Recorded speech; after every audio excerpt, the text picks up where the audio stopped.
Hello and welcome to Shopify Dropshipping Store Beginners to Expert. Another lecture. Today we are going to add email sign up section here. So before this we should look for some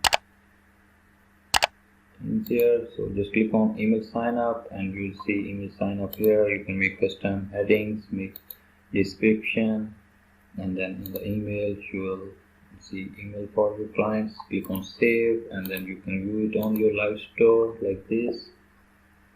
So it is like this.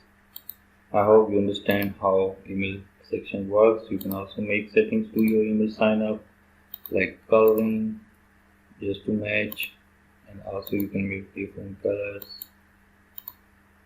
that fits perfect to your store, to your client. So here is how it's looking.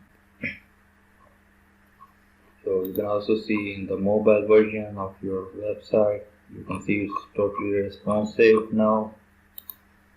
So here in this lecture you see how we're email section. Thanks for watching.